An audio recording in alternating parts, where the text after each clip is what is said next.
खाला अम्मी, सब लोग बाहर गए हुए थे तो मैंने सोचा मैं आपके लिए खाना ले आऊं। आपको कड़ी पसंद है ना? मैंने कुछ नहीं मिलाया, अगर आप कहें तो मैं खा के। नहीं बेटा, इसकी जरूरत नहीं है।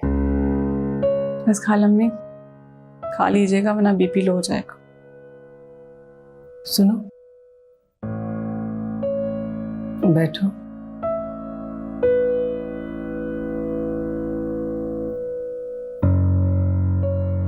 वो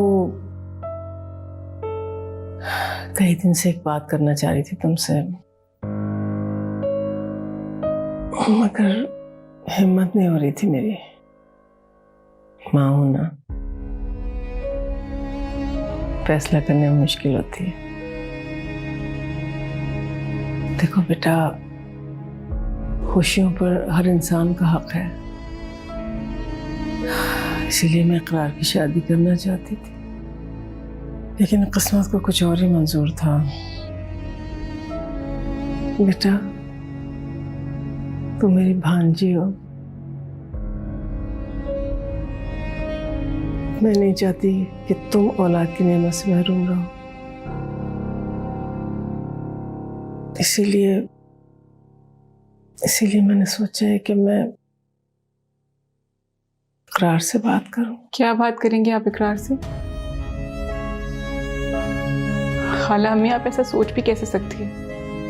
लेकिन बेटा, तुम्हारी खुशी, मेरी खुशी और मेरी जिंदगी सब इकरार से है। आप कुछ भी इकरार से मत कहिएगा, वो पहले ही बहुत डिस्टर्ब्ड है। इतनी जल्दी आ भी गए?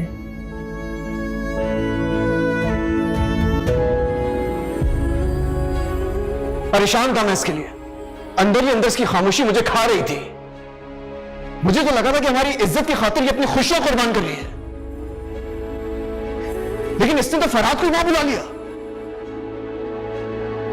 भाई, मैंने किसी को भी नहीं बुलाया, मैंने फरहाद को नहीं बुलाया।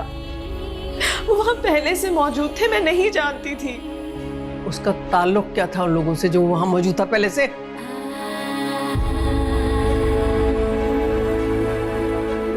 यही तो सोचने की बात है खाला अम्मी, उसका उस घर से क्या लेना देना। तुम चुप रहो। क्यों चुप रहूं भाईजान? और किया क्या है इसने? सिर्फ फरहाद को पसंद किया है। अच्छा बस, तुम इसे शय देना बंद करो और आप इसे बातें सुनाना बंद करें। अगर मीशा को फरहाद को बुलाना ही होता तो कॉलेज में बुलाती। महाजबीन के घर में इतने रस्म से बुलाने की क्या जरूरत थी? मीनू ठीक कह रही है अम्मी, और मीशा के पास तो फोन भी नहीं है।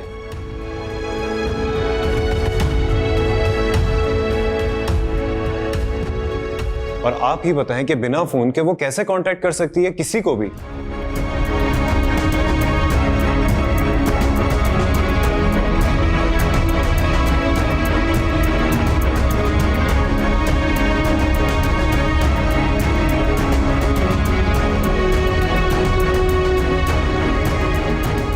अच्छा बस करो, किसने बुलाया, कैसे आया वहां, इस बहस में पढ़ने की जरूरत नहीं है। ये लड़का तो अपनी हरकतों से बाज नहीं आएगा कभी।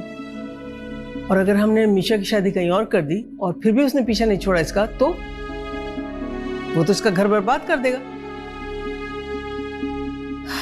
बस हम लोगों को तो ये सोचना चाहिए कि बेहतरी इसी में है कि इसको फरहाद के साथ ही रुखसत कर दिया जाए।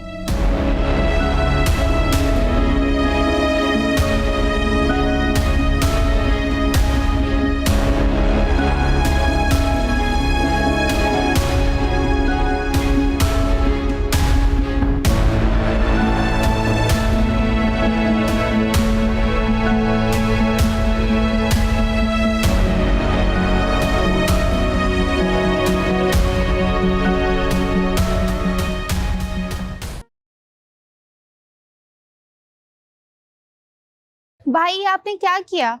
वो पहले इतनी मुश्किल में थे, आपने उसे और परेशान कर दिया। समझ ही नहीं आया यार, उसे देखने की लालच ने अकल पर पट्टी बांध दी थी। क्या किया है यार मैंने? बहुत गलत किया है अपने भाई।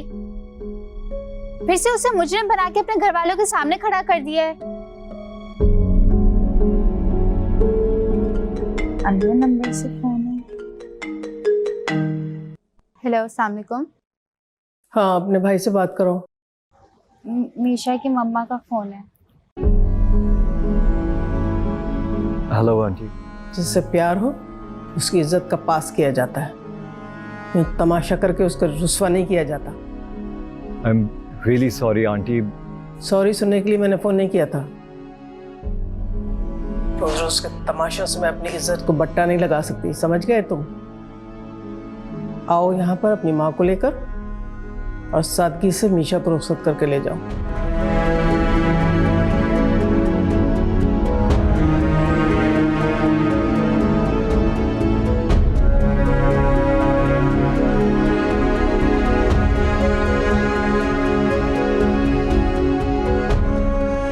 अल्लाह जाने ये लड़की क्या करेगी। मुझे तो लगता है भाइयों के सरों पे ये खाक डाले ही डाले। तौबा अस्तगफिरुल्लाह, इश्क के सामने इस लड़की को कुछ दिखाई नहीं दे रहा।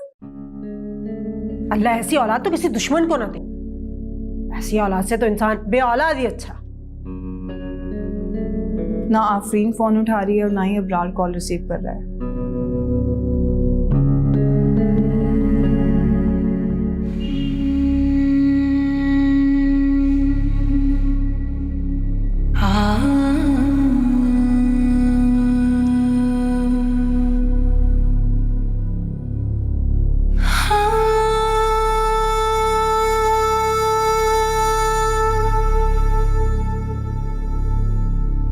बस अब चुप हो जाओ।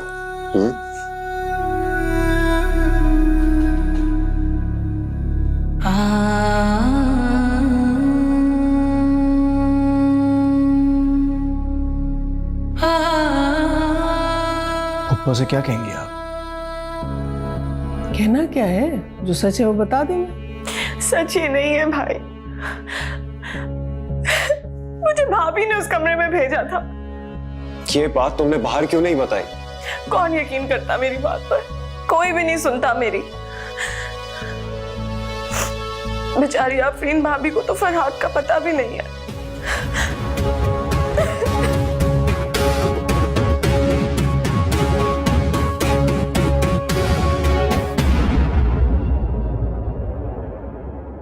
तुम एक काम करो, जरा महाजिवीन से पता लगाओ कि फरहाद वहां पहुंचा कैसे।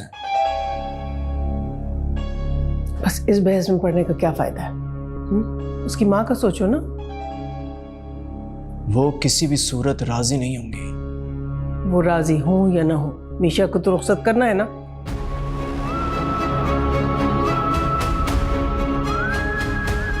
इकलौती बहन की ऐसी शानदार रुखसती।